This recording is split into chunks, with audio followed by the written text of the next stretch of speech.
You'll learn, going to introduce our speakers, Doug and Mitch. You'll learn how H2O for Life got its start and how student-led initiatives with the support of teachers are making a real difference, not just in local communities, but particularly worldwide. And as I understand it, we'll also have the opportunity to be H2O Life for students ourselves.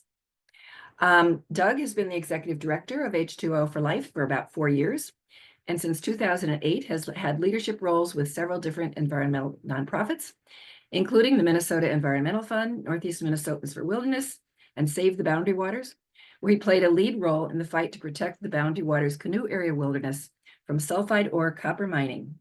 Doug also worked to pass the Clean Water, Land, and Legacy Amendment. He's a graduate of the University of Minnesota and also of several different leadership programs, including the Outdoor Industry Association's Future Leadership Academy, Patagonia's Tools for Grassroots Activists, the White Bear Lake Community Foundation's Leadership Tomorrow, where I made him play a politician, and Leadership St. Paul. He's an active member of the White Bear Lake Rotary Club and is a practitioner of joyful leadership. He tells us a fun fact is that after having to scrap his initial honeymoon plans due to COVID, Doug and his partner, Melissa, went on a 4-day, 5-night dog sledding expedition in the Boundary Waters to celebrate their union. I assume that was in the winter. Yes, it was. Yes. Our second speaker is Mitchell LeGrand. Mitchell received his Bachelor of Arts in Global Studies with an emphasis in political economics and environmental change and a minor in sociology from the University of Minnesota in 2018. His academic focuses were primarily on the intersections of education and peace building. Mitchell has an eclectic background in community organizing, nonprofit work, educational and community development, and teaching. He joined H2O for Life in 2019 as Education Program Manager, and he's worked in a variety of roles related to developing teaching tools for teachers and finding opportunities for students to better themselves and the world around them. And a fun fact for Mitchell is that he enjoys playing and writing music, and he has run his own local music festival for young musicians. So Mitchell, are you going first or is Doug going first?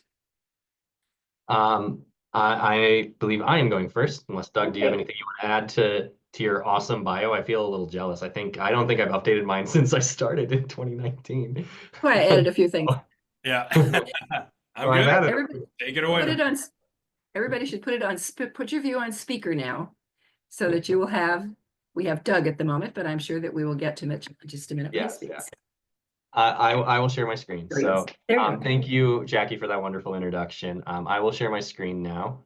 So as Jackie mentioned, I am the programs manager at H2O for Life. So at our organization, we serve kind of two different populations. We serve youth and teachers as an education resource where we go into schools and we teach about issues related to the global water crisis. And then our hope is that kids are inspired and want to take action on what they're learning. So the second part of our program, the students are doing a service project where they raise funds for one of our implementing partners who is doing water projects somewhere around the world. And I'm going to let Doug dive in a little deeper to that as we go. I'm going to speak to you today a little bit about our education programs, as well as do a little bit of a lesson with you. We're going to get interactive. So I know you said that we're going to be muted, so I'm going to ask you guys to, when I have questions, respond in the chat. We're going to treat this like I'm in a classroom, and we'll have some fun with it.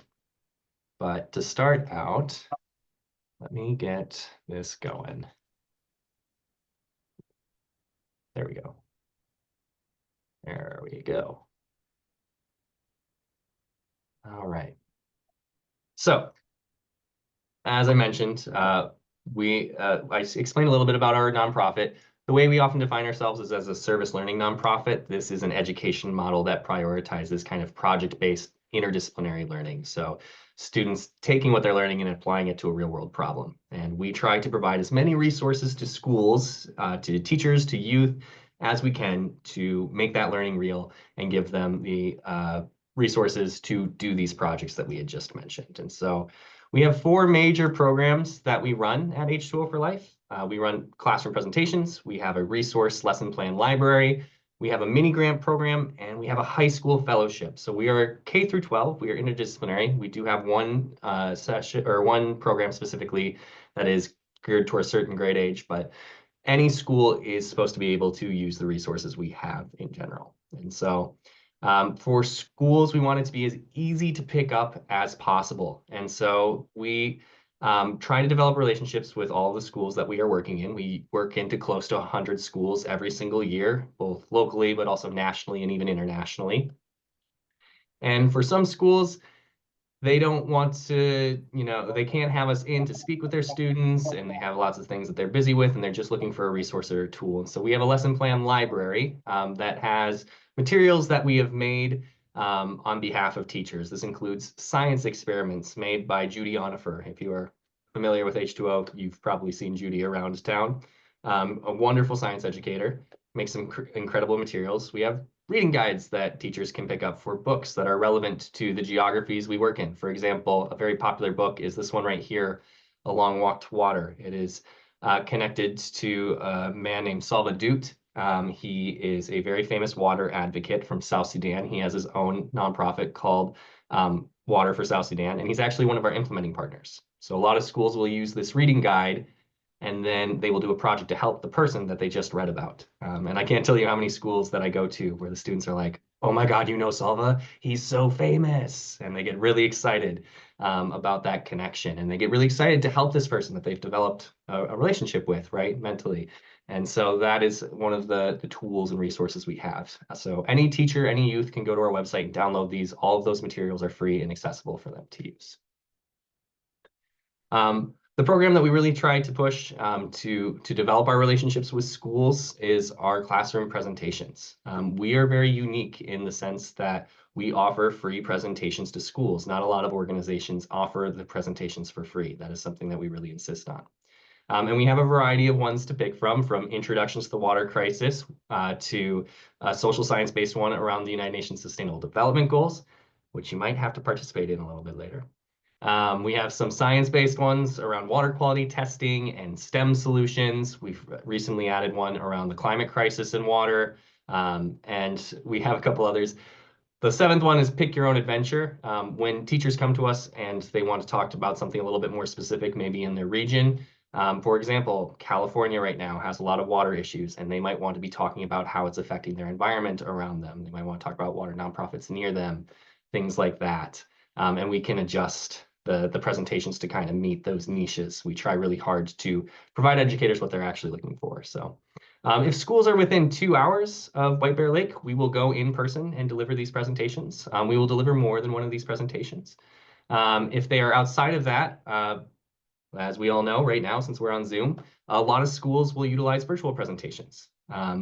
Before the pandemic, we were presenting in maybe 20 or so schools a year, giving around 20 presentations. Last year, we delivered 186. And so we've seen quite a spike in the growth of schools that we are working with and who are utilizing these resources to really enrich their programs, which is just fantastic. Now, part of what we do after we've provided them with that learning side of things is we hope that they want to do a project with us. And that project does involve fundraising, which can be a really hard ask for a lot of schools. And to make that easy and accessible, the next part of our program is a mini grant. If schools need this, they can actually apply to our organization for a grant of up to $500 to go towards their project, to go towards their idea. We don't subscribe a specific project. A lot of schools will ask us, for like, can you give us like a walk in a box kind of thing, send us the materials and just do it. And that is not part of the service learning model, right? Service learning is driven by students and their ideas and the ways that they want to engage and educate their communities. And so every school does it a little bit differently. Some do little walks for water, some do social entrepreneurship and have students come up with something to sell. All sorts of goofy ideas, and we will provide up to $500 to fund those student ideas. Teachers and students can apply for this. So as an example of this is actually a school in Puerto Rico that had applied for this grant. We met them at a conference for Honor Society students, and this Honor Society applied for the grant, and they did a paint and sip event. So they bought watercolor paint. They had an art teacher come in and lead the class. And students paid a little bit to participate in this. The older students taught the younger students about water issues, and then the money that was raised went to a project in Navajo Nation. And with this $500 grant, they were able to raise $1,120. So really, really big return on investment for us. We see a really, really wonderful return on this at H2O for Life, the students that utilize this. And so this is kind of our work towards equity and financial inclusion in our work. And then lastly is our fellowship program. So this is our newest program. We founded it during the pandemic when we kind of realized that our high schoolers were looking for a little bit more, diving in a little deeper to these issues. So how this works is students from around the country and around the world can apply for this program. This year, we accepted 50 students into our fellowship program. And they're in, I want to say, I think there's like 23 or 24 different schools that have sent students to us from all over the place. And these students learn about water issues a little bit more in depth. They do a project management / leadership module. And then they hear from a career impact speaker. And we've brought in some really amazing people. Our hope is that students are learning that to make global change, they don't just have to do it working as a nonprofit like Doug and I, right? You can also do it as a social entrepreneur. You can also do it as an engineer, as a lawyer, as a journalist, working in policy, working in infrastructure. There's so many different approaches. And so these are just a few of the people that we've brought in to talk with students about these things.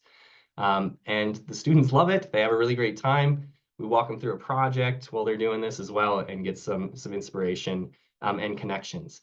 And we've seen some really awesome projects come from this. I wanted to show you guys a local project. So this is Anna. She went to Hill Murray.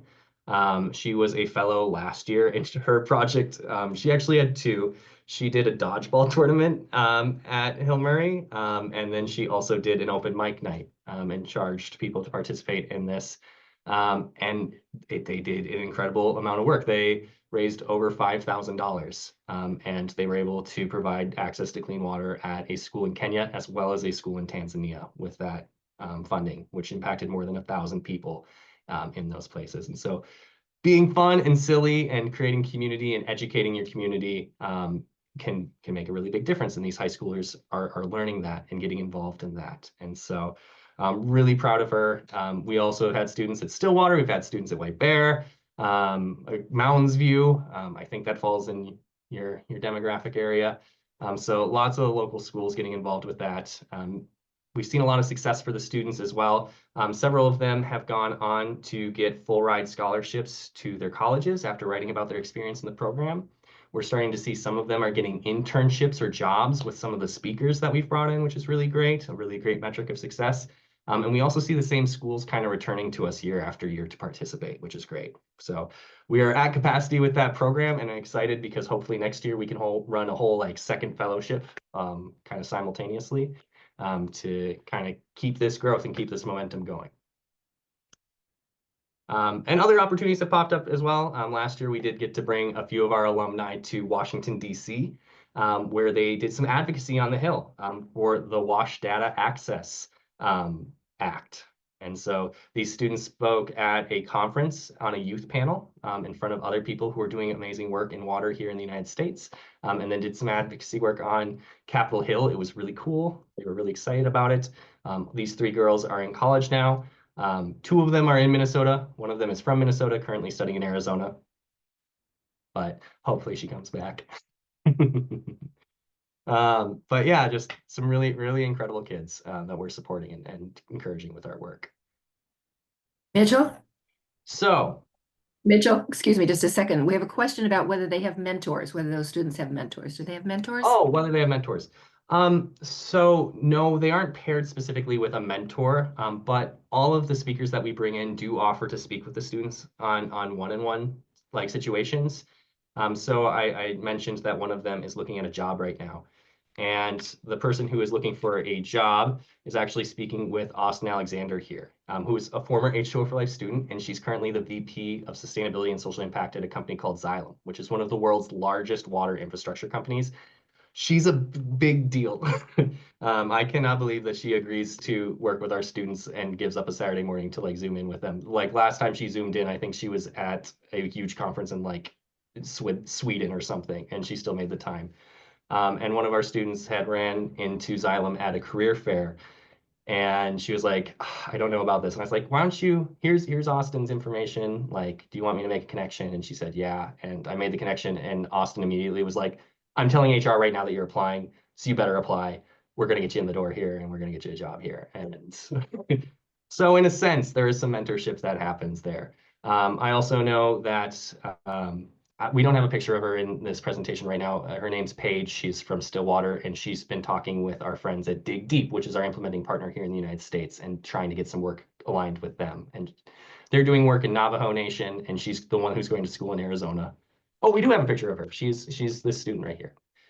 She's the one who's doing work in Arizona, and she's trying to connect with Dig Deep because she was actually one of the speakers at this conference. And so there's some mentorship there. It's not as direct and not as consistent, but you know, they have those connections to people who want to support them. Thanks. Good question.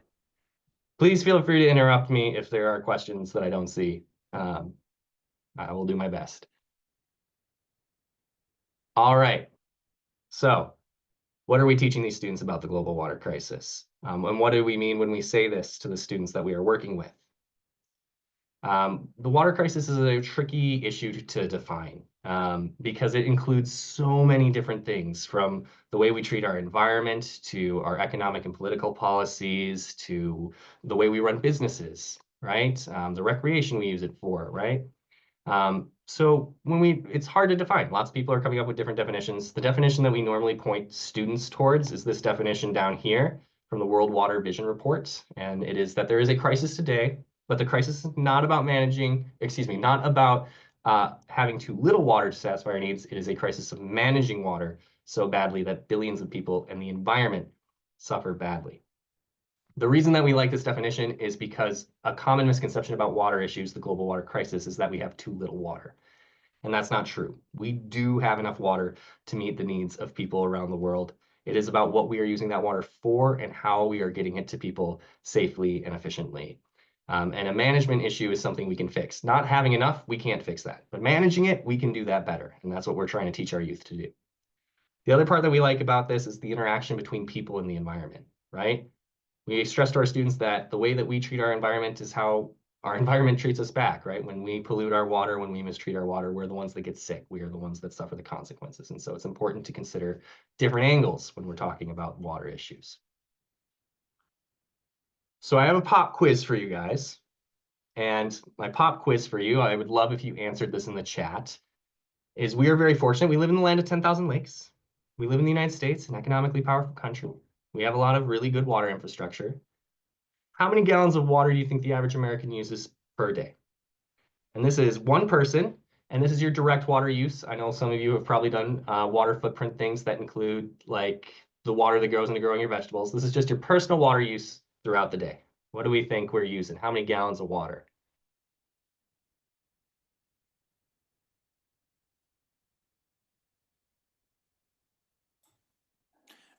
Just so you know, I don't think the answer isn't necessarily 1 or 5. It is. Yes, the answer is not 1 or 5. Sorry. Yep. Sorry if that was a little confusing. Those are just examples for the students who are like, how much is a gallon?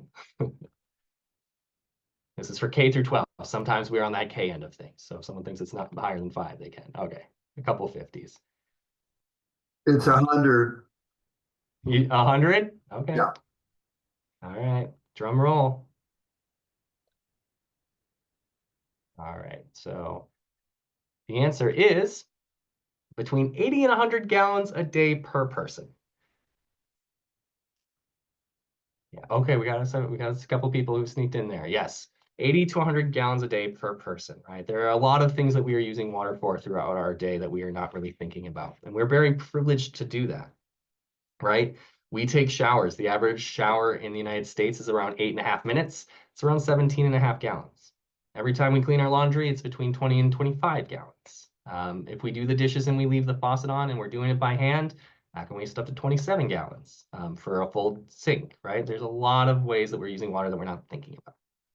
But for 26% of the world's population, more than 2 billion people, they still lack access to safe, clean water. They might have to walk a far distance to collect that water. They might bring that water back and have to boil it or do something to sanitize it. It takes a long time, takes a lot of effort, and it's affecting so many people. We also talk about sanitation and why sanitation is so important. Some of our most important projects, lots of people, when they think about water projects, they think about wells. Some of our most important projects are a safe place to go to the bathroom, somewhere to wash your hands. A lot of the communities that we work in do not have those things, right? Very rural communities, very impoverished areas. For 46% of the world's population, 3.6 billion people, they are lacking access to one or more of those kinds of things, right? It affects people immensely. Now, I know several of you have probably ran into Patty Hall at some point in your life, the founder of H2O for Life, a former educator, and myself, my colleague Judy, we both consider ourselves educators, and we care about youth as our kind of number one priority. And 29% of schools around the world still do not have access to safe drinking water. That means students are spending part of their day collecting water. That means that other things that might be available at schools here in the United States aren't available there, like a place to fill up your water bottle, right? And I have one right here. I went and filled it up. That's not always the case in some of the schools we work in. Somewhere to safely go to the bathroom, somewhere to wash your hands. Other sanitation things like going to the nurse's office, or things we use water for, like cooking our food at lunch. Those things are not available for the schools we work with, and it affects students' ability to learn and thus escape the other problems in their life around them. So that is what we focus on with our water projects. We try to be very interdisciplinary about our approach. We try to help students make connections to other issues. Most students do not, surprisingly, do not wake up and go, yeah, water, my number one issue, the thing I care about most, right? Because we take it for granted. And so when we frame our social studies conversations with students, we frame it around the United Nations Sustainable Development Goals. If you're not familiar with these are goals set by the United Nations for us to achieve to make our world a better place. They include things like addressing world hunger and eradicating poverty, working to protect our climate, reducing inequalities, all sorts of wonderful things. Goal number 6, our big focus is clean water and sanitation. H2O for Life focuses on this and also quality education. Those are kind of our 2 big ones. And so my question for you guys, I'm not going to put you in small groups. There's not enough of us. I'm just going to group discussion this here. Of these goals, which one do you guys think is the most critical? Or which one do you find important or feel like connected to? Give them a quick read and then let me know the number in the chat.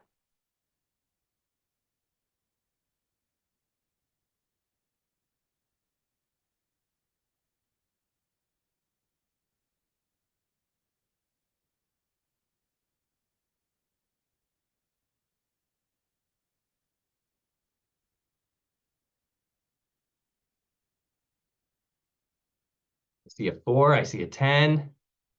I know some people have their cameras off because they're driving. Please don't feel like you have to type if you're one of those people. See a 13, 2, all right.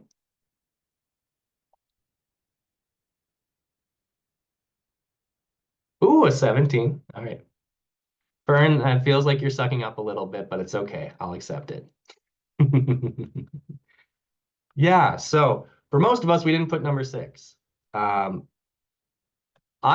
be honest, my number 1 isn't number 6. Mine are 4 and 16 usually. Sometimes, a lot of times 10. And they, I think, are part of my work though. I think that they are connected to this. So the next question we usually ask students is, does any of these goals, do they have anything to do with goal number 6, clean water and sanitation? Is there a connection to them? And the cool thing about working on water, and that we try to explain to students, is that you're working on all of these goals, right? Our projects do not touch just one part of their life. It is not just the water. These goals, if we look at poverty, not being able to afford one's basic needs, we talk with the students about cycles of poverty, right? And how do you break cycles of poverty? You tackle one or more of these issues somewhere in the cycle, right? Someone starts their life, they're low income. Because they're low income, they might not have access to safe water and food, means they're more likely to suffer from bad sanitation and hunger, means they're more likely to suffer from disease, malnutrition, or die young, means the community is not going to have a good workforce, the economy is going to remain in decline, everyone stays broke. We break this cycle by providing something like clean water here. Now they're not going to have that bad sanitation. Now they're going to have better access to food. They're not as going to get sick. They're able to go to work. They're able to build their economy, and eventually people are uplifted out of poverty. A lot of students pick number 1 as their number 1 issue, right? They're taking action on that through these projects.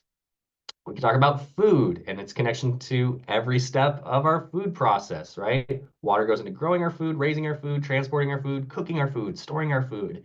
It's an important part of food justice. A lot of times these projects, if you look at them a little further down the road after they've been implemented, there's a garden right around them where they're growing fresh vegetables or fresh produce, right? That helps feed the community. We look at health, there's very obvious connections. We can talk about the sanitation. This is actually a picture from one of our projects in Nicaragua with our partners El Porvenir. These students were struggling with COVID-19 as well as waterborne illnesses. This beautiful mural you see behind them, it's actually just a hand washing station. Behind that is a new set of bathrooms, right? We call these projects WASH interventions in the water sector. It's water, access, sanitation, and hygiene.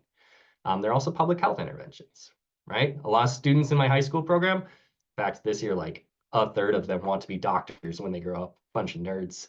And so they are really excited to see this connection, right? And it's like, oh, I'm doing something in my future field by doing these projects.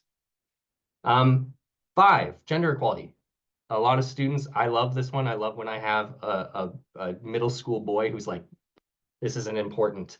And I go, actually, this is like the most connected one. And they're like, there's no connection. And I go, who do you think's carrying the water, right? Oftentimes it is young girls who are tasked with going and collecting water. And I showed you guys that book, A Long Walk to Water. This is actually that organization, Water for South Sudan. This is a picture from South Sudan. The girls are here collecting water. The boys are over here. The picture's kind of cut off. The boys are over here in class right now, learning while the girls are going to do this hard chore. With older students, we might have a conversation around menstrual health and the disparities between sanitation supplies, right? There's a lot of different ways to have this conversation with students, but it is very much connected. A very, very important component of the water crisis is the gender equality component. We move on, we can talk about affordable clean energy. A lot of these projects are run by Clean Energy for the students who are on the robotics team or are interested in careers in STEM, seeing that they can use those STEM solutions to solve some of these big world problems, right? Some of these things, if you've ever read the book or seen the movie Boy Who Harnessed the Wind, that's a popular reading guide of ours. He uses a windmill, creates a boy in a village in Malawi, creates a windmill, helps power the pump in his community, helps solve a big issue they're having around their food access. So certainly connections there. We're doing economic development work, right? Students are raising these funds. And when that water project is put in, we're helping them go to school more, which means they're more likely to get jobs. Other people usually open up other facilities around the water resource, like a clinic or a restaurant or some other sort of business, right? Brings in economic empowerment. Someone's job is to run these and install these water projects. And so a lot of economic development being done with these projects. Number 10, I saw that this was someone's favorite in our chat. Number 10, we have a lot of really important conversations around this one. So I have another pop quiz for you. We know that the average American uses between 80 to 100 gallons of water per day. One of the places that we have water projects right now in the United States within our boundaries is within the Navajo Nation, one of the indigenous nations in the American Southwest. If the average is 80 to 100, where do we think Navajo Nation stands with how much water is being used? How many gallons do we think on average per day in Navajo Nation?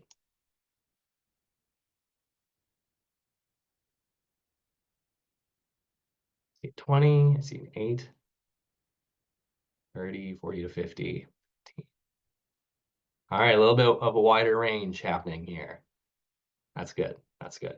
So in Navajo Nation, in the American Southwest, it is about 7 gallons per day.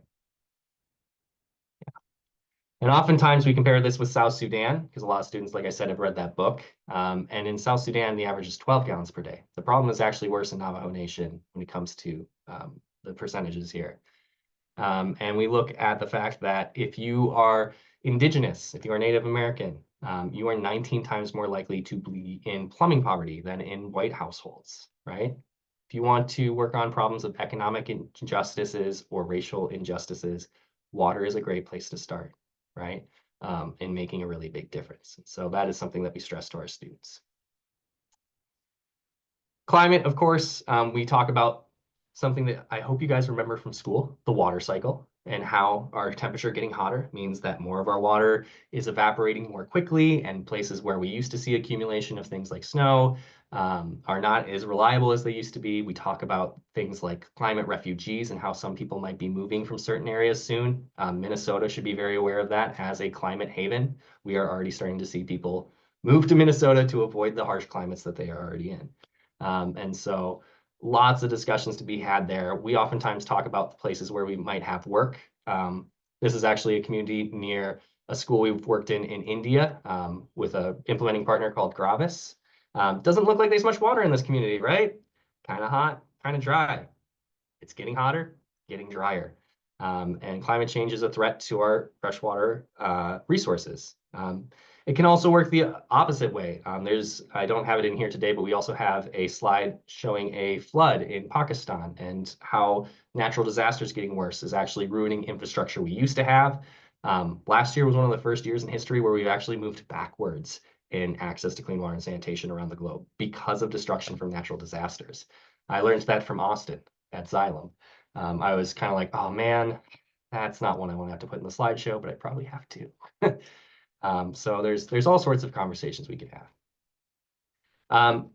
16, peace and justice. We talk with students about, how conflict can affect our access, the fact that water is a human right, the disparities we see. This was a picture from Ukraine and the conflict there and how it has affected people, right? When conflict is exacerbated or is long-term, how it can affect people's access. And no matter who you are or where you are or what side of conflict you fall on, water is a human right. And so we are trying to provide access to those things. We don't oftentimes get this kind of like immediate aid work at H2O for Life. We really do focus on long-term sustainable solutions at schools, but every once in a while they pop up. So this Ukraine one was one we did a couple years ago. So I want to make sure we have time for Doug. There's a lot of different ways that we could rearrange these sustainable development goals, but at the center of all of them is water, right? We see how water connects to these different things. We never want water to be a barrier to someone's education, which is why most of our projects are at school. And we think if you can get a good education, hopefully you keep a good job, keeps you out of poverty, keeps food on your table. Hope your society is being a little bit more peaceful for that, and hopefully we're reducing inequalities along the way. And maybe your job's something cool, like being a doctor or an engineer or a climate activist. Doesn't matter how we do it. Water will always be at the center or at the start of these things as one of our most fundamental human needs. And so students, like I said, can go to our website. They can find a school or a community that speaks to them that they can participate with, where they can feel connected to. Sometimes it's in somewhere like South Sudan because they read that book. Sometimes it's in Navajo Nation because they want to do a project that is more local, close to home within their own country. There's a lot of different approaches students take. Oh, clicked the link, my bad. And every project is different. Sometimes it's water delivery, sometimes it's emergency aid, sometimes it's a well, bathroom, hand washing station. It's different everywhere we go. And so we are all over the place in almost every continent, helping implementing partners make these things happen. Goal 17 is partnership on goals. These are a bunch of the implementing partners that we have worked with over the years who are helping us achieve this. But our other implementing partners who make these projects happen are our students who are taking action on these things. We've worked with a lot of schools, with a lot of students, and they come up with silly things from walks for water to Mother's Day plant sales to, these were my high school fellows that were a little diabolical last year. They did a tape your teacher to the wall. They called it the Fix the Leak fundraiser, and they sold the duct tape strips for like $1. And that was their fun, goofy fundraiser. And so they come up with ways to help that are creative and build community and educate others. And they're all over the place. Last year, we worked with about 83 different schools. Actually, I think it was closer to 86. Some of them come in real late. But this is all the reach that we have. Obviously, a big reach here in Minnesota. And so I'm going to toss it over to Doug to talk a little bit more about our initiatives and how to get involved and to understand these a little bit from a different angle.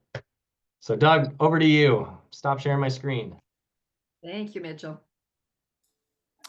All right, thank you. One other fun fact about Mitchell and myself that is probably relevant now is we are both graduates of White Bear Lake High School. So a few years apart. I'll let you guess which one of us graduated first. And yeah, so love working in this community. But I want to tell you a story today. Get you kind of thinking a little bit more about what's actually happening out there. Imagine being an 8-year-old standing at the edge of a murky river, filling a plastic container with water to carry over 1.5 miles back home. This water, essential for survival, is also a source of sickness. Now picture an American elementary schooler on the other side of the world, fundraising by selling Valentine's Day candygrams, never meeting that child, but transforming their life with clean water. At H2O for Life, we connect these stories because when our students realize they can change the world, they do. Now imagine that elementary schooler is a student at Matoska or Willow Lane in White Bear Lake. Their classrooms spent weeks learning about water scarcity and global water justice. They didn't just read textbooks. They found out about students in Uganda, learned about their daily challenges, and decided to take action. Through things like walks for water, presentations for the annual minnow tank contest, and creative problem solving, they raised enough money to build a well. And that well didn't just change lives in Uganda, it transformed how those students saw their place in the world. The global water crisis is vast, but solvable. As Mitchell mentioned, today over 2 billion people lack access to safe water, and 3.6 billion live without proper sanitation. Water isn't just a humanitarian issue. It's an education issue, a public health issue, a women's empowerment issue. The UN Sustainable Development Goal 6, clean water and sanitation, can only be achieved with global collaboration. At H2O for Life, we believe the next generation has a power to lead this charge. More than 2,100 schools have partnered with us, raising over $4 million and providing clean water to hundreds of thousands of people across the globe. The lesson? When young people are empowered to act, they deliver. But why water? Because as Mitchell just demonstrated, water touches every aspect of life. In water-stressed communities, girls often miss school because they spend hours collecting water. Without sanitation facilities, disease spreads and health outcomes plummet. And in communities already vulnerable to climate change, water scarcity amplifies poverty. By focusing on water, we address these interconnected issues simultaneously. Our initiative, the Land of 10,000 Wells, draws inspiration from Minnesota's nickname as a land of 10,000 lakes and the state's water-rich heritage. But these wells aren't just about infrastructure. They represent water systems, which are clean and safe, equity and justice with water access for all, learning programs that equip youth with knowledge and action, local communities that foster global citizenship here and abroad, and sanitation solutions that include hygienic toilets and hand washing stations. Pardon my pun, but this isn't just a pipe dream. I promise.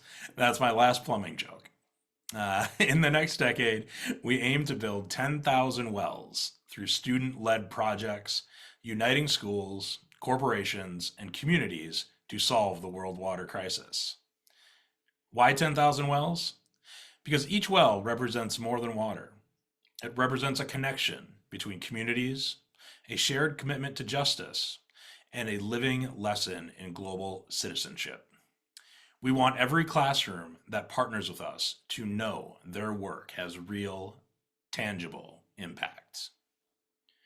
When students engage in service learning, they see the world differently. They move from passive learners to proactive leaders. At Matoska, students raised $9,600 last year to fund clean water access for 3,028 young people in Uganda and Tanzania.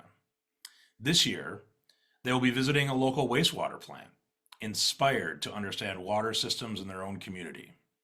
Service learning isn't charity, it's a partnership and empowerment. Educators tell us that students in these programs see improved test scores, better attendance, and more engagement. Psychologists report a boost in student mental health as youth find purpose in global citizenship. And these benefits ripple out into the wider community. Parents become more engaged, teachers find renewed passion for their work, and communities grow more connected to the world beyond their borders. Matoska's and Willow's students didn't just fund a well, they became global citizens who understand their power to make a difference. This transformation is supported by research. The National Youth Leadership Council found that high quality service learning, like we do at H2O for Life, can improve core academic skills like reading and math while fostering critical thinking and civic engagement. When students connect their learning to real-world issues like the global water crisis, they absorb knowledge more deeply and apply it more effectively. I had the privilege of traveling to Uganda in 2023 to visit a school that had recently welcomed a well funded by American students. When I arrived, I was greeted by singing and dancing. The well wasn't just a source of water, it was a symbol of hope and opportunity. I met a young girl who told me that she no longer missed school because of waterborne illness. Her dream is to become a doctor, and now she believes that dream is possible. When the students who helped fund that well heard this story, they were ecstatic. They knew that their efforts had resulted in making a real difference in the lives of young people, just like themselves. Service learning has another benefit. It addresses growing mental health crisis among youth. Psychologists report that purpose-driven activities like fundraising for water projects can reduce anxiety and depression. When students engage in work that matters, they feel connected to something larger than themselves. In 2023, researchers found that students involved in service learning projects had a 25% higher rate of reporting positive mental health outcomes compared to their peers. This connection between giving and mental wellness underscores why our work matters, not just for the global community, but for the students leading the charge. We all know the League of Women Voters has a rich history of empowering change. Today, we invite you to continue that legacy. Here's how you can help. You can sponsor a school. You can connect with our young folks at Matoska and Willow Lane and support their water projects as their fundraisers come online in the coming months. You can share our story. So advocate for water quality within your own networks. Tell people about this presentation and let people know that Mitchell and I are a traveling roadshow and we'll take our Zoom work anywhere we can go. And you can invest in impact. You can help us reach those 10,000 wells and transform lives by joining the crew. Our monthly sustaining donor program, where $6 a month, the cost of a box of Girl Scout cookies, can help transform the lives of 50 students here and abroad. The time to act is now. And join us as we turn inspiration into impact and create a world where every child can access clean water and reach their full potential. Imagine the power of 10,000 wells, 10,000 points of connection between communities, 10,000 lessons in service, 10,000 opportunities for youth to lead the way. Let me take you back to that 8-year-old at the river. Her name is Gloria. Today, she drinks clean water from a school well built through the efforts of students halfway across the world. That's the power of connection. That's the power of service. And it starts with each of us. Welcome to the land of 10,000 wells. Let's build it together. Thank you. Thank you, Doug and Mitch. Let's see if we have some questions. Christina, would you like to read your comment? Or are you still in your car? Yeah, I can read it. Okay. Thanks. I could probably find myself here too, but there we are. Or tell your story. There we are. So yeah, so I was at a restaurant today by myself and there were no seats, no tables, so I just sat at the bar. And they brought me this huge glass of water. as sometimes restaurants will. And I appreciate that they bring it to you unasked, but I know that also ends up being wasted because not everybody will drink it. And while I was sitting there, this server came and he dumped 3 untouched full glasses of water from a table, and emptied them into the sink. And I said, well, thanks for reminding me to drink my water. And he said, oh, it's only water. And this is after I just watched him dump, you know, most of a gallon, probably, talking about how many gallons we use every day, down the sink. So really glad you guys are doing this work. And he was probably, young 20s, must not have gotten the program at his school. So, and then the second thing I was just putting in the chat, but I'll say it now as long as I was talking, is if you guys are not already staffing a booth at Education Minnesota's annual conference, what we call MEA Days, at the Excel Center, get yourselves down there and sell your program to those teachers and administrators who come through there and say, okay, we could do this in our district, because they are hungry for this important education if they don't have it already. Awesome. You could even get on their program. They have a huge program of classes and courses over the Thursday and Friday of what everybody else calls the weekend off, down at the Excel Center, and they would be happy to have you in the course selection. Awesome. Thanks for the hot tip. We appreciate it. And thanks for sharing your experience. Yeah, it's why we're trying to do what we're doing.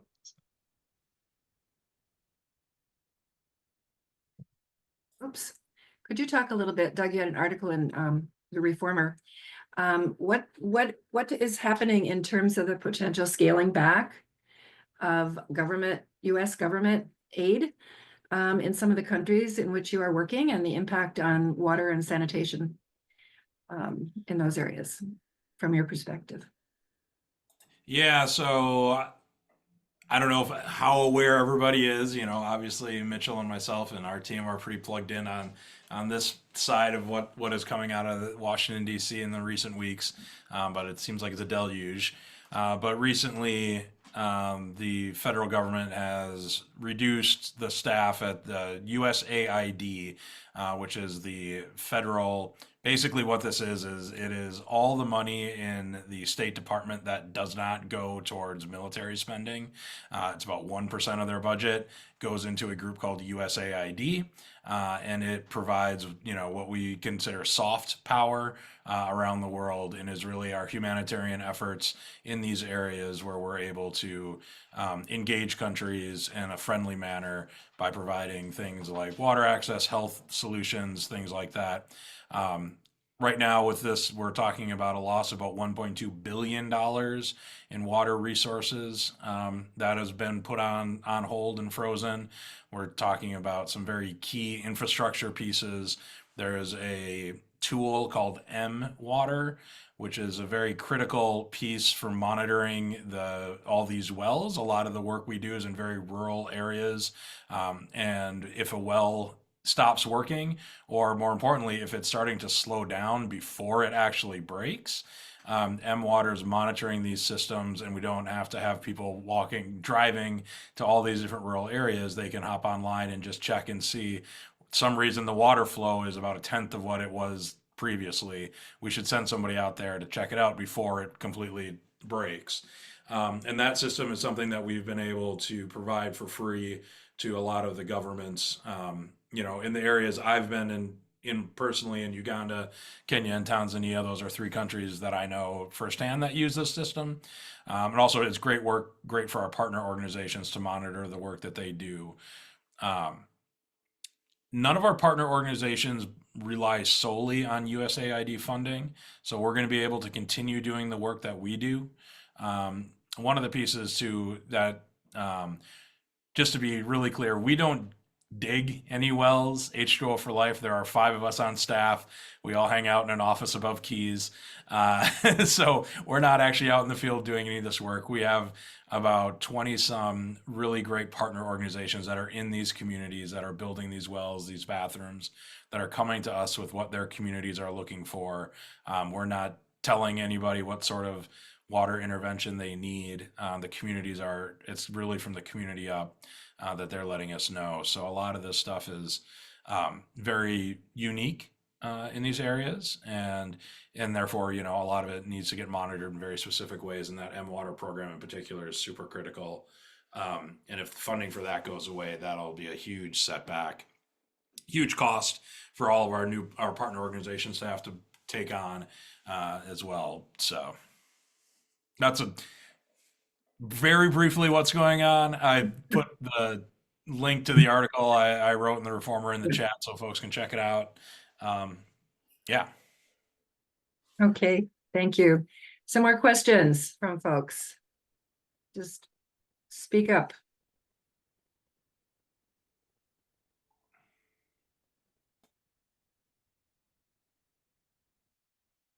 I have no questions coming here. Nothing in the chat? You really covered everything really, really well. I guess I had a question. I thought the infrastructure bill that was supported made some big investments for water infrastructure, both in urban and, you know, the Navajo Nation and Appalachia. And I was just wondering what the status is of those investments.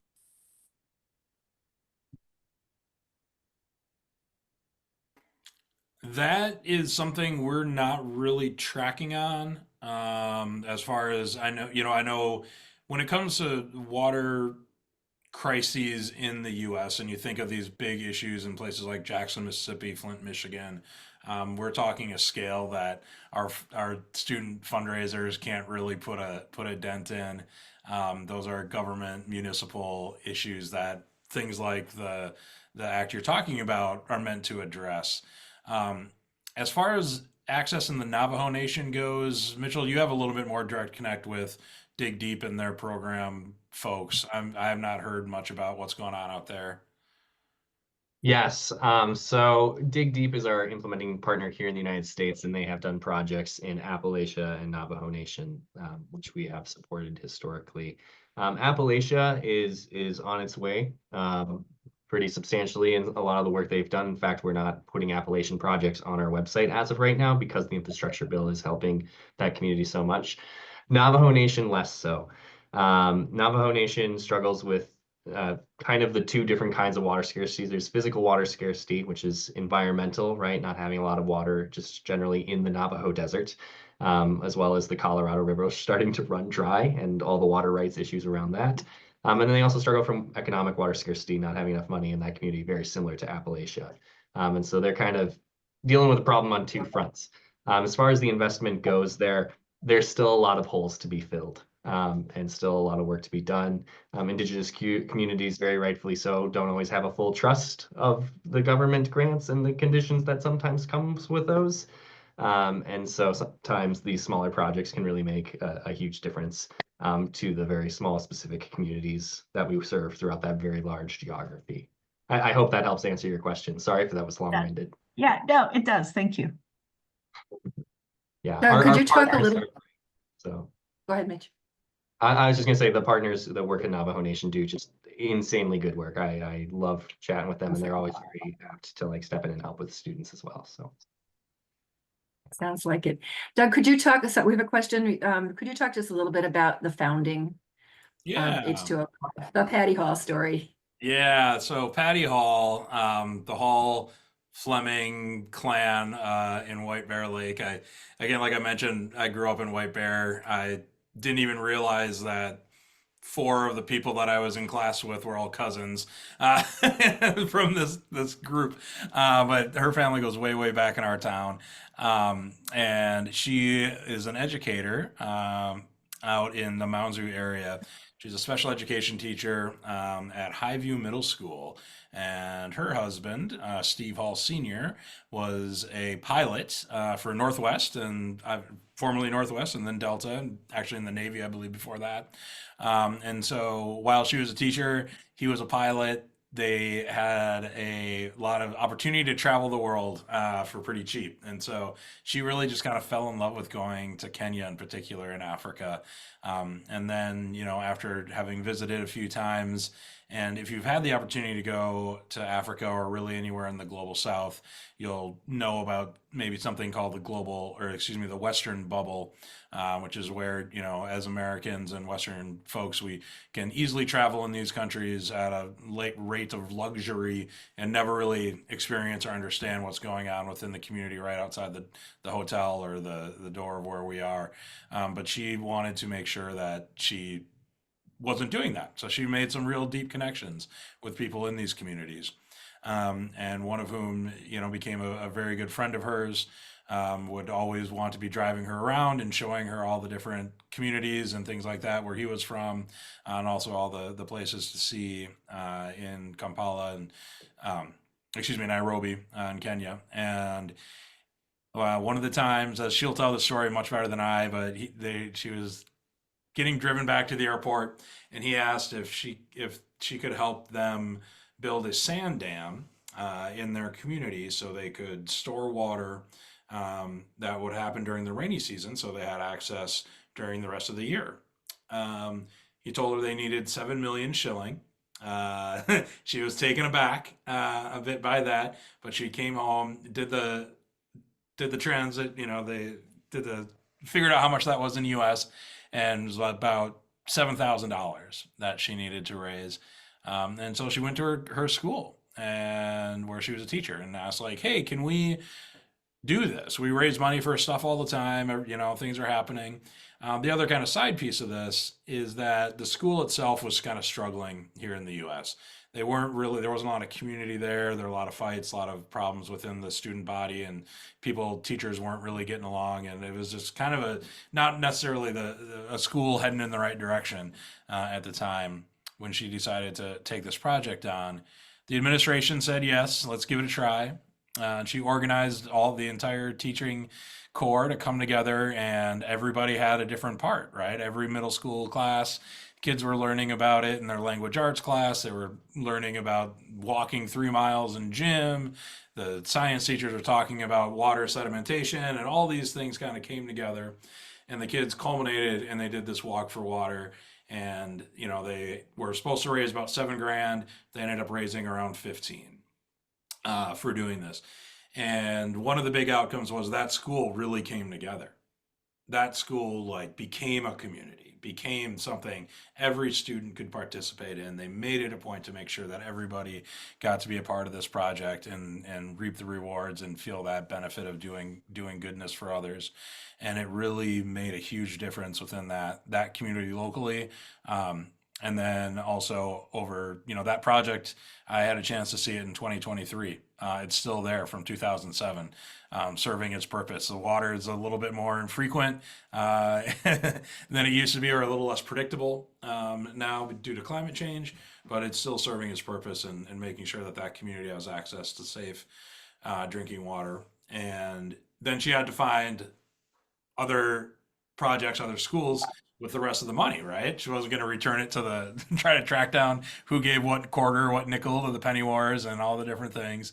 So she ended up getting in contact with a couple different water organizations here that I think she just cold called, honestly, and said, hey, I got $7,000 for a water project. They were like, great, we'll take it. And ended up doing this. The local news picked it up. There was somebody, a parent at the school was connected with the news, and they ran the story. And suddenly she started getting phone calls from other teachers in other districts asking, hey, how did you do that? That sounds awesome. I want to do it in my school. And that really led into her having really a second career.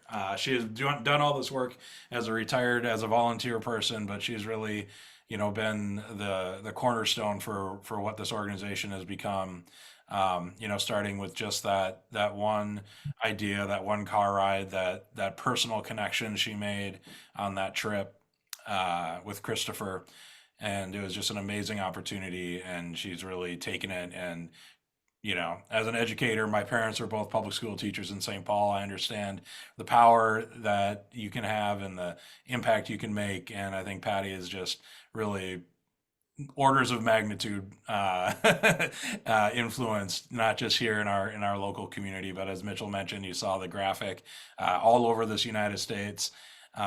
Are we teaching these young people about this issue, and then all over the world are they seeing the benefits of the work that Patty started? And we are humbled and very excited and proud to continue on and take into that next level. She's amazing. And she's brought in many more partners, including the local Rotary and other Rotaries, international, and it's been amazing. I have a couple more questions. Jane would like to know, are there any other organizations that in the United States that do similar work to H2O for Life at all? I don't know how there'd be any room for any more, but are there? Doug, can I take this one? Please do. Yeah. No, we're in the number one. So we have a lot of there's a lot of water nonprofits. There is another Water for Life. There is Agua de Vida. There's like all of these water nonprofits out there. But what we really do as far as like doing the education side and the connection side through a project is very unique. And we oftentimes have other organizations approach us and ask us, you know, how do you teach in schools? And we go, well, you have to hire someone who knows about education. Because usually it's like a engineering group who wants to, you know, do like Engineers Without Borders, and they're like, how do we get students to fund this? And we go, well, you gotta learn how to teach them. You can't just like come and do a bad speech to them. And so we're very unique in that sense. We are unique in that, and we are also one of the few that's kind of like a connector, right? We are connecting schools and we are connecting them to implementing partners. And there's a lot of schools and there's a lot of implementing partners, a lot of connections to be made. And so we're very unique in that sense. I have yet to come across one that is similar to us. I think the closest one comes is an organization called the Thirst Project. Doug will laugh at this. They're my arch enemies. They are a great nonprofit. We're all on the same team, but they claim to be the biggest youth water nonprofit. And I would like to push back on that politely and say that we are in a few more schools than they are and doing a few more projects than they are. And we're a little less Instagrammy, but the quality and significance of our program is much more integrated to the schools than what they are doing. Not that there's anything wrong with it. I just pretty protective over our title as the best. Nothing wrong with being an advocate for your own organization. Speaking of connecting partners, you talked about Dig Deep a little bit ago, being a critical partner. Could you talk a little bit more about what they do, the scope of what Dig Deep does? Interesting name. Doug, would you mind if I continue on? All right, cool. Dig Deep is one of our implementing partners. They're our implementing partner here who do projects in the United States and in the indigenous nations within the United States. I would say that all of our implementing partners are critical partners. There is nowhere that we're working where water issues are not a critical issue. Dig Deep just happens to be one that we have a closer relationship with because they've supported things like our fellowship program. And we are also seeing a turn in the education field with a little bit more of a focus on local, right? So we have more schools that are interested in doing something closer to home, closer within their own country's boundaries. Very common thing that we see. There are also schools that I work with in, say, Costa Rica who are like, hey, do you have any Costa Rican projects, right? Very common for someone to help someone nearby them. We saw a really big push during the pandemic, especially around Navajo Nation, the history that indigenous communities have around big illnesses like this. Obviously, it was a really important project, and the trust that goes into like sanitation projects like that. And Dig Deep is the leader as far as organizations go on that. They also have some components. They have two other wings outside of their implementation. They have a policy wing, so they do advocacy work on Capitol Hill around water issues here in the United States, which is where those students that I showed you earlier from my high school fellowship, they organized that conference and that advocacy day for them to participate in, actually supported them flying out to go and do that project. And then they also have a research wing that gets us better data on water issues here in the United States. And so they do some really, really cool work. Definitely an organization worth supporting alongside H2O for Life. Super. You told some lovely stories about some of your alumni. Do you actively try to track some of the students who've been very active with you and what their future holds for them? Yeah, so we have historically not been the best at this because any other organization in education will tell you it's very hard to keep track of students, especially like we work over a wide geography and a lot of schools. And sometimes, we're at a school for 2 days and then we disappear and they do their project and we don't hear from them for a long time. But we are starting to, with things like our fellowship program, keep up with our alumni because those are students that we have very specific relationships with, a much smaller group who we meet with multiple times, who we oversee their projects. And we are starting to see the results from some of those things. I told you a couple of the stories around students who are getting scholarships and students who are getting jobs lined up. We have a little alumni newsletter that I send out every couple of months to our fellows. And we are far enough into our fellowship now where some of those fellows are actually, someone asked about mentorship. A couple of our fellows have come back and spoken at our fellowship meetings to talk to students about what our experience is like, where we're at now. And that's been really cool. We're only 4 years into that program and we're already seeing some really awesome results around that. So that's how we've been tracking. Great. Are there local projects that have happened around here? Here being the White Bear Lake area, I gather. Yeah. Is that a question about school projects or is that a question about water projects? What school projects connected to water? Yeah. School. Okay. Yeah. Yeah. School projects connected to water. So Doug mentioned Matoska and Willow. We've also worked with Otter Lake. We worked with North and South Campus, which I guess just White Bear now. We've worked essentially almost every school in the White Bear Lake area. Mountains View, Stillwater, done some projects with St. Paul schools. Trying to think of any other ones. Centennial's a big one, right? Who's been very consistent, one of our oldest participating schools. Doug, am I missing any that are close by? I don't think so. The big thing that we did previously, though, was the Race to Reduce Yeah. program, which was all about reducing when White Bear Lake was losing all the water. There was state funding that H2O for Life did around education work at White Bear and Matamidi schools around trying to get people to reduce literally the amount of water they were using in their local home. So maybe take that 100 gallons down to the 80 and things like that. But that, wasn't, that was great. But the funding went away for that one. So, yep. Another question as a follow-up to what you said earlier about things that could be done. How would our league or any league get started on sponsoring a school? Just reach out and let us know if you're interested. You can go on our website if you wanted to go as an individual, or if the organization, the league itself, wanted to go in and support one of the fundraisers that is happening. I'm not sure if Matoska or Willow have their fundraisers up for this year yet. At that point, but I guess the question is: are you talking about sponsoring a school that is going here in the U.S., or are you talking about sponsoring a school where we are going to be doing the wash water projects? Right. Well, talk about the latter for a minute.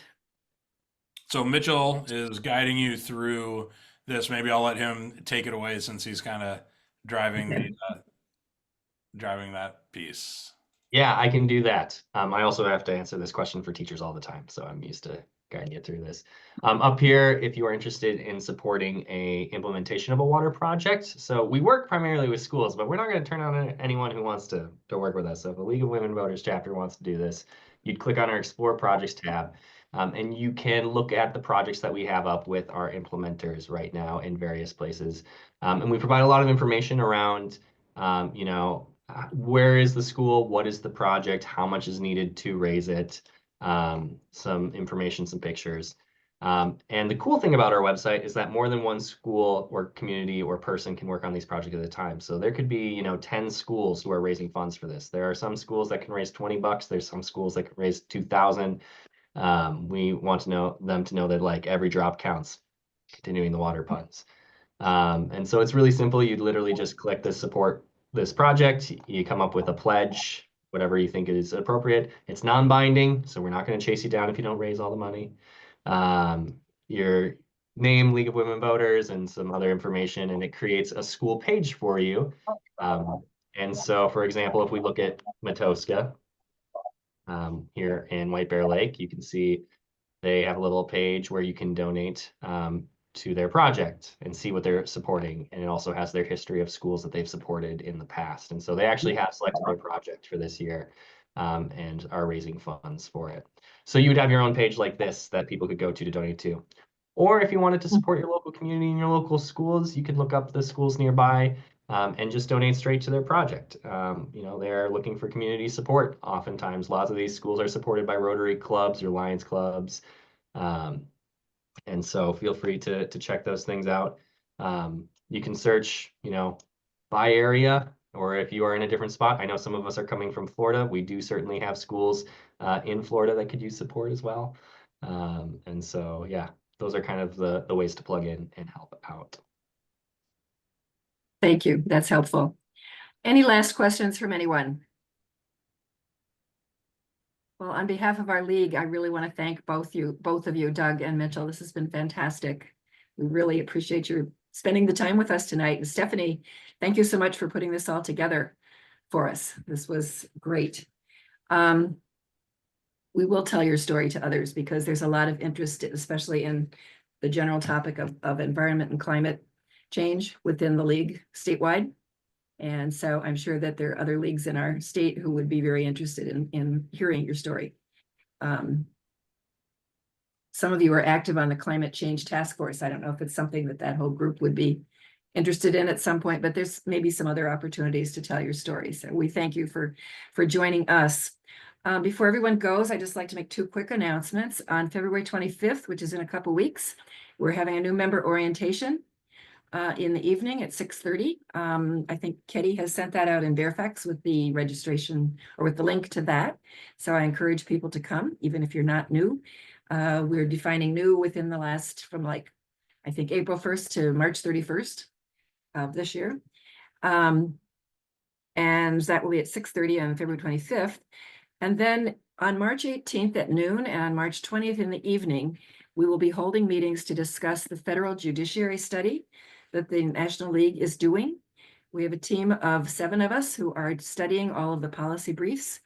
There's a series of, I think, 12 consensus questions. So at our meetings, there'll be 2-hour meetings. We'll talk for an hour about all of the policy briefs related to the federal judiciary, primarily the Supreme Court, but also some of the courts of appeal. And then we will spend another hour discussing all that in order for the league to come up with a position on the judiciary. We have a position on Congress and on the president, but not on the judiciary. So this is a really important study coming up. Kind of an interesting thing for us to be involved in. So with that, unless there's any other announcements, anybody or comments anybody wants to make, I thank you all for being with us tonight. And thank you again, Doug. Thank you again, Mitchell. Very much. Thank you. Thanks for having us. It was Cheers. tons of fun. Thank you. Thank you. Yeah, thanks for putting up for my pop quizzes. Yep. You all passed. All right. It's Thank a you whole so good much. thing. Thanks. Thanks.